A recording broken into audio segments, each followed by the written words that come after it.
Espoir Diaspora. Bonjour à tous les auditeurs et auditrices de Radio Espoir, à la famille Espoir Diaspora, au village. Moi, c'est Marie-Ange du Canada, très contente d'être là pour participer à notre émission. Notre thème du jour, les uniformes à l'école, avantages et inconvénients en Afrique et partout ailleurs. Pour moi, uniforme, c'est nécessaire parce que cela permet d'enlever tout ce qui est différence sociale entre les élèves, parce que si on permet de s'habiller comme on veut, on voit qu'il y a quand même une dégradation des fois, un peu les élèves qui s'habillent n'importe comment et tout.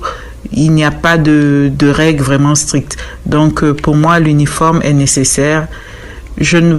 Inconvénient, peut-être que les gens se plaigneront de ne pas porter ce qu'ils ont, ou bien aussi peut-être que si c'est un peu trop cher pour les familles qui ont des difficultés, cela va être un peu difficile pour eux.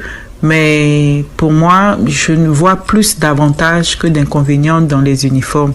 Et il faudrait toujours l'instaurer, surtout chez nous en Afrique, où les disparités sociales, des fois, se voient un peu trop.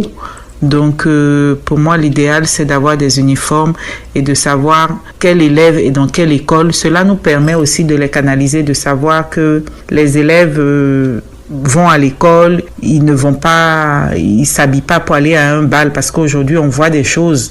Les écoles, il n'y a pas d'uniforme. Ouh là là, s'il n'y a pas de règles strictes, mais c'est un peu n'importe quoi par rapport à comment les gens sont habillés. Donc pour moi, pour un premier niveau, c'est-à-dire du primaire jusqu'au collège, l'instauration de l'uniforme est très nécessaire.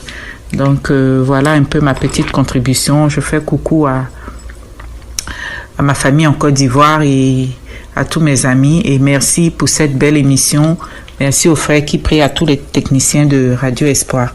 C'était ma contribution du jour. Au revoir, que Dieu vous bénisse. Espoir Diaspora. Paix et joie, paix, amour et joie à tous mes frères et sœurs vivant dans la diaspora, et paix, amour et joie aussi à tous mes parents, mes amis, mes proches, mes ennemis vivant en Côte d'Ivoire. Vraiment que la paix et l'amour du Christ soient notre partage. Paix aussi, joie, bénédiction à toute l'équipe de Radio Espoir, plus particulièrement à l'équipe de notre Kefa, Pierre Kipré, les techniciens, vraiment cette équipe-là qui tient notre lampe allumée. Que Dieu vous bénisse abondamment, qu'il vous bénisse au-delà de vos espérances, qu'il vous bénisse pour ce que vous laissez utiliser pour bénir nos foyers, pour bénir nos maisons, nos familles, nos entreprises, pour nous bénir nous-mêmes, pour nous fortifier, pour nous aider à grandir dans notre foi. Vraiment, vraiment, vraiment, que Dieu vous bénisse pour tout ce que vous faites pour la gloire de Dieu. Amen. Je suis Daniel Noah Vanier, vivant au Canada, plus précisément à Toronto. Aujourd'hui, on a envie d'apporter notre petite contribution sur ce terme-là qui est les avantages et les inconvénients du port de l'uniforme en Afrique et ailleurs. Il faut dire que nous reconnaissons beaucoup d'avantages au port de l'uniforme. De façon très pratique et très personnelle, ici, moi j'ai ma fille qui va dans une école où on porte l'uniforme. Elle a fait une école où on ne portait pas l'uniforme. Et quand je fais le bilan, je trouve que je m'en sors à bon compte. On n'a pas besoin de réfléchir tous les matins, savoir ce que l'enfant doit porter, ou bien être soucieux de changer les saisons, de changer les vêtements. Il y a aussi une disposition financière, parce que acheter les vêtements pendant la saison haute, ça coûte de l'argent. Ça coûte de l'argent. Par contre, les uniformes sont achetés en début. Donc, c'était budgétisé, acheté en début d'année scolaire. Une fois acheté, on n'en parle plus. Il y a des enfants qui ne grandissent pas de façon, on dira, spectaculaire, qui peuvent même porter leurs uniformes pendant 2 années. Pourquoi pas? Donc, c'était un grand avantage pour moi et pour beaucoup de parents qui partageraient mon opinion. Il y a aussi ce fait-là. L'autre avantage, il y a beaucoup d'avantages, mais l'autre avantage, porter l'uniforme, nous pensons que ça crée un sentiment d'appartenance à ce groupe-là, à cette communauté. C'est-à-dire, si on dit les enfants, par exemple, de Holy Cross, ils se reconnaissent. Quand ils se voient dans le quartier, ils savent. Même s'ils ne s'appellent pas, tu les vois se sourire. C'est vraiment beau. Donc, ça crée ce sentiment d'appartenance. Surtout quand c'est une école prestigieuse, l'enfant se sent fier. Un avantage qu'on a envie de donner, qu'on trouve important, dans ces pays où il y a beaucoup d'enlèvements en milieu scolaire, où des adultes, des psychopathes viennent kidnapper des enfants.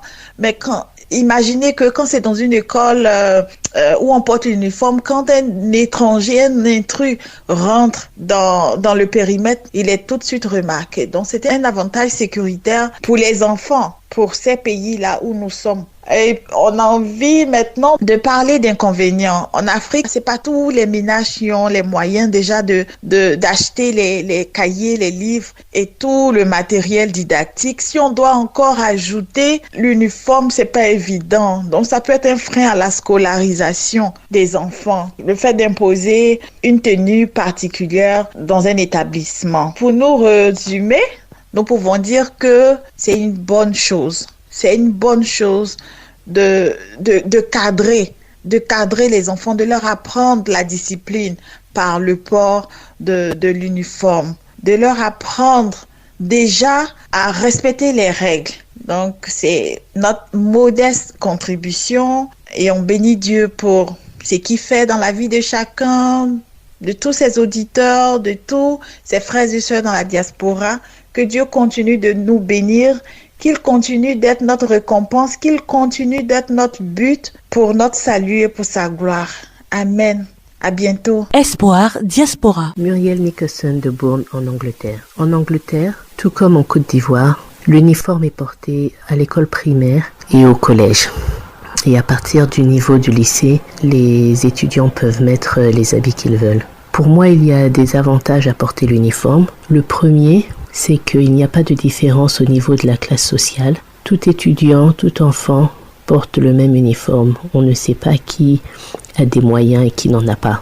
Donc ce qui fait qu'il y a plus de respect et moins d'intimidation également à l'école. Le deuxième avantage pour moi, c'est que les enfants sont habillés de manière décente. Si vous voyez le style de certains enfants, certains adolescents ici, c'est pas convenable pour aller à l'école. Et s'il n'y avait pas l'uniforme, c'est quelque chose qu'ils pourraient porter pour aller à l'école. Au collège ici, les enfants portent la cravate et c'est surveillé, donc la manière de porter la cravate. Donc à partir de 11 ans, les enfants savent faire un nœud de cravate parce qu'ils doivent le faire tous les jours pour aller à l'école. Donc ça, c'est déjà bien. C'est vrai que dans certaines écoles, les filles peuvent essayer de retrousser leurs jupes, les raccourcir de manière indécente, mais dans la plupart des écoles, comme par exemple celle de mon fils, c'est vraiment surveillé, c'est réglementé. Si les enfants ne sont pas bien habillés, ils perdent des points chaque jour et ça s'accumule et après, bon, ils peuvent par exemple être punis, aller en détention. Donc ce qui fait que bon, c'est bien réglementé. Et je pense que le troisième avantage aussi, c'est que les enfants gardent leurs vêtements à la maison beaucoup plus longtemps parce que l'uniforme est porté du lundi au vendredi et les parents donc peuvent mettre un peu plus d'argent dans les vêtements de la maison parce que ces vêtements sont mieux entretenus, ils vont pas à l'école avec, courir dans la cour, les porter tous les jours, donc leurs vêtements ne s'abîment pas aussi souvent, aussi rapidement que s'ils avaient à les porter à l'école. Donc je pense que à ce niveau-là, ça peut permettre aux parents d'économiser un petit peu. Quand on voit les étudiants ici en Angleterre, les enfants sont vraiment propres, bien habillés. Comme je disais, il y a la cravate, il y a des chaussures normales, ils n'ont pas le droit de mettre des baskets avec leur uniforme, à part quand ils vont au sport, bien sûr. Quand ils ont le sport là, par contre, ils mettent des baskets aux pieds, mais ce sont des souliers qu'ils doivent porter. Voilà, donc à ce niveau-là, je pense que c'est vraiment un avantage. Maintenant, l'inconvénient que je vois, c'est le fait qu'au début de l'année, c'est un coût assez important. Donc, par exemple, il faut pouvoir avoir, surtout en Angleterre, parce qu'il y a l'hiver et l'été. Donc, ils peuvent porter à l'école primaire, ils peuvent porter des pantalons en hiver et des shorts en été. Et également, manches longues en hiver et manches courtes en été. Donc, ce qui fait que, bon, il y a beaucoup à acheter au début de l'année.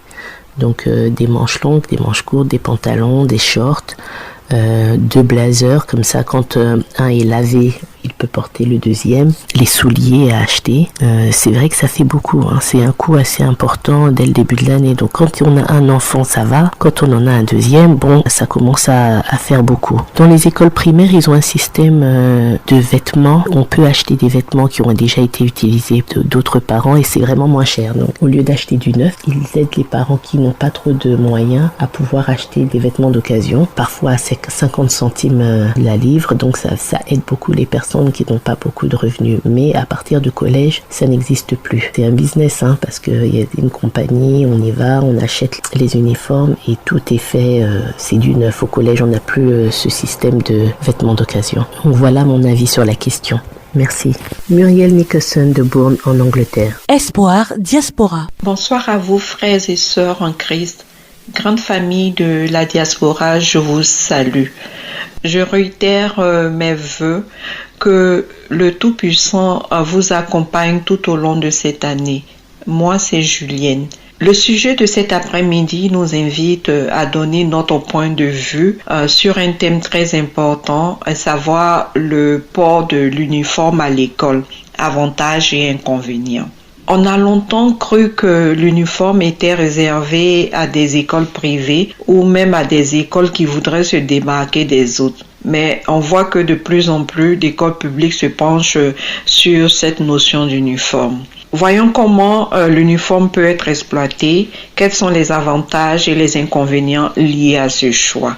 Le sujet n'intéresse pas seulement la Côte d'Ivoire, c'est dans tout le monde entier. Donc, je dirais que le port de l'uniforme rapproche même les élèves au sein de l'école. Ils développent ainsi, je dirais, un sentiment d'appartenance pour leur établissement, bien sûr, mais très souvent même, il ressort une sorte de fierté d'appartenir même à cette école. On éprouve même une joie à porter cet uniforme et montrer ainsi qu'on appartient à cet établissement.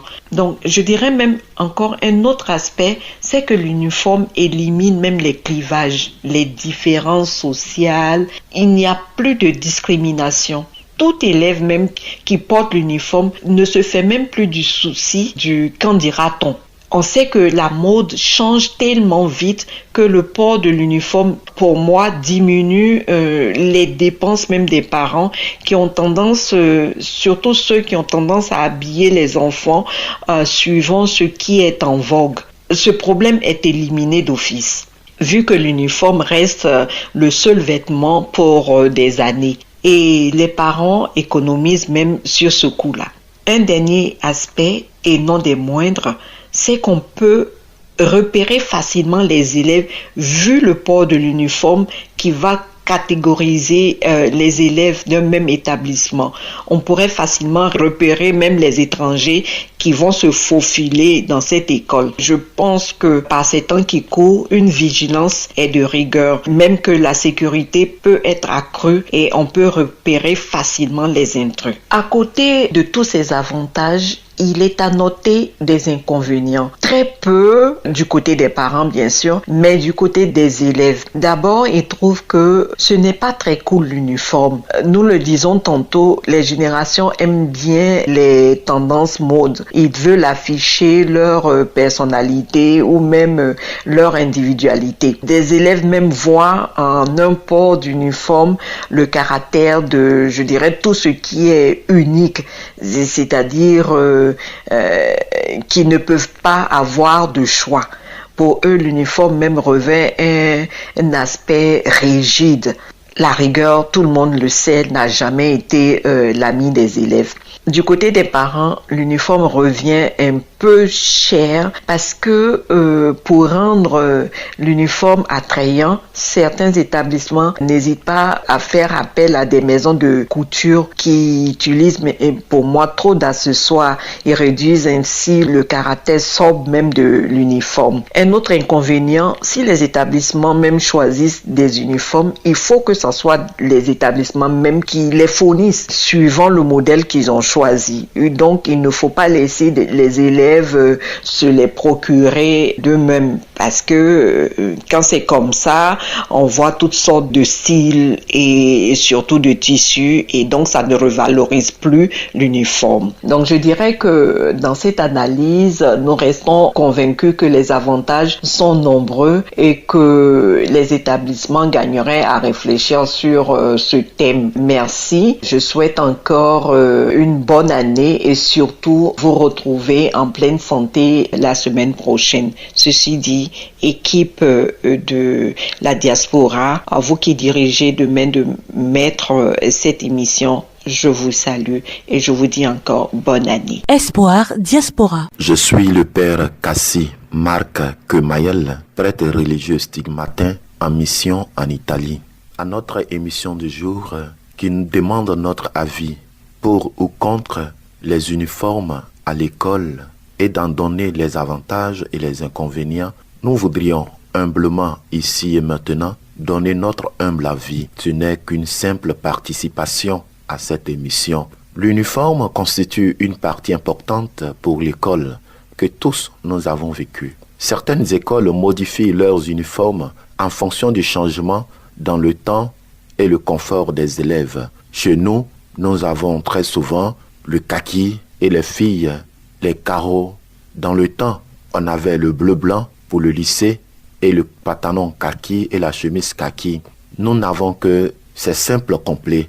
Mais dans les autres pays où il y a changement de temps, ils ont aussi des polos, des pulvers, des manteaux à l'uniforme de l'école. Alors, l'uniforme à l'école aide les étudiants à ne pas participer à ce que l'anglophone appellerait des school fashion show. Traduction littérale, le défilé de mode scolaire. Être en uniforme aide les élèves à apprendre à être ensemble, à vivre l'unité et surtout comprendre que ce qui compte dans leur état actuel, ce n'est pas de savoir qui a porté la marque la plus grande, mais de savoir donner de la bonne nourriture à la matière grise, s'occuper de l'intérieur, s'instruire, se former. Les uniformes sécurisent les élèves et même aussi l'école qui les accueille en faisant la différence entre l'ivraie et le bon grain. La différence entre les personnes qui n'appartiennent pas à l'école, lorsque une école est à la récréation et qu'il y a un intrus, si cette école utilise les uniformes, cet intrus n'a pas l'uniforme de l'école. Alors facilement, l'on pourrait identifier cet intrus. Lorsque tous les élèves sont habillés de la même manière, les barrières économiques et sociales entre eux sont réduites. Cela réduit les barrières que la pauvreté et la richesse créent entre elles, pourra réduire ce combat interminable et infernal entre la pauvreté et la richesse, entre la frustration et l'arrogance. Cela permet aux étudiants, aux élèves de construire plus de relations grâce à de véritables compétences au lieu de la popularité vestimentaire. Il n'y a aucune pression de vouloir porter des vêtements chers pour intimider ceux qui ne peuvent pas se mettre des designers labels, des marques de valeur. Répondre à un code vestimentaire à l'école nécessite, selon nous, un certain niveau de discipline de la part de l'élève. Ce code exige également la discipline parentale pour s'assurer que l'enfant répond à leurs attentes, qui est d'avoir de bonnes notes et être parmi les meilleurs. Et lorsque la discipline est pratiquée, elle peut être appliquée à d'autres aspects de la vie. La discipline à la maison, de sa chambre.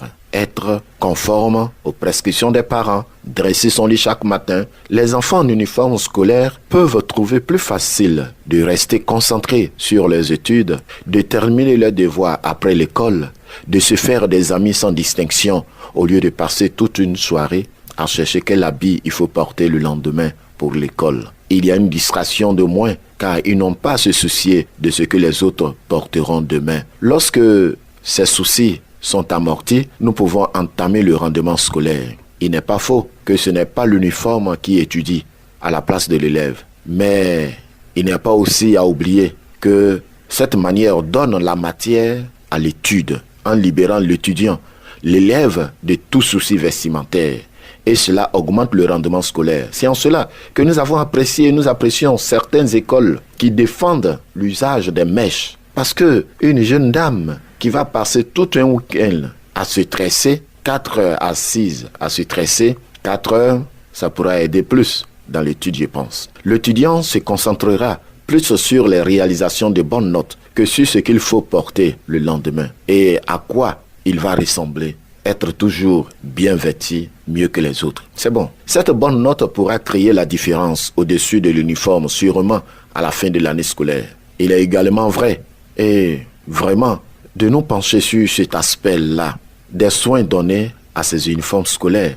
Si nous portons plus d'attention à ces uniformes, l'élève peut les utiliser sur plusieurs années. Et certains, si nous grossissons, nous pouvons transmettre ces uniformes à nos jeunes frères, à nos jeunes sœurs. Pour une famille de 4 personnes, il est possible de s'en sortir en n'achetant qu'un ensemble d'uniformes, car chaque ensemble d'uniformes peut être transmis à l'enfant suivant. Il faudrait aussi comprendre que toute pensée humaine, toute parole humaine, toute réalisation humaine a ses insuffisances puisque générée et portée et réalisée par un être imparfait. Aussi, les uniformes scolaires ont leur point de bémol. Les élèves manquent d'expression personnelle, ce qui est considéré comme très important dans un environnement social. Ils ont été éduqués dans une politique stricte d'uniforme. Ils perdent leur capacité à exprimer leur individualité à travers la mode. À certains égards, les uniformes scolaires enseignent aux élèves qu'il est plus important de penser et d'agir comme un groupe que de penser et d'agir comme un individu. Les uniformes scolaires, de par leur conception, limitent la diversité dans l'environnement d'apprentissage. Dans le monde d'aujourd'hui, nous avons de nombreuses cultures, ethnies et origines socio-économiques. Au lieu de prétendre être égales en créant une esthétique visuelle extérieure,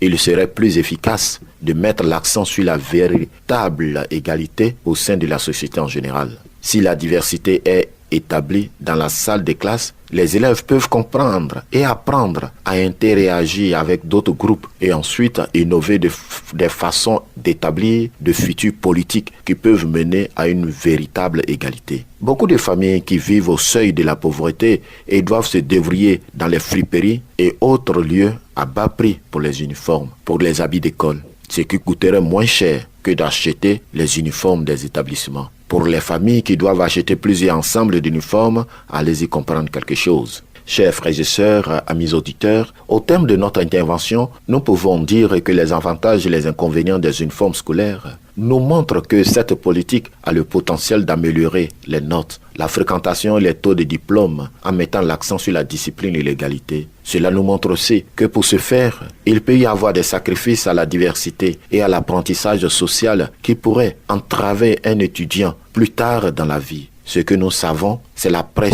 que la pression monte partout dans le monde pour fournir des opportunités éducatives significatives et abordables dans tout le monde. La mise en œuvre de politiques uniformes scolaires n'est qu'une façon d'aborder ce point. Telle est notre humble participation à cette émission du jour. Le père Kassimak Kemael, depuis la mission en Italie, je voudrais saluer les uns et les autres, souhaiter une année de grâce et de bénédiction. Que le Seigneur nous garde. Espoir Diaspora.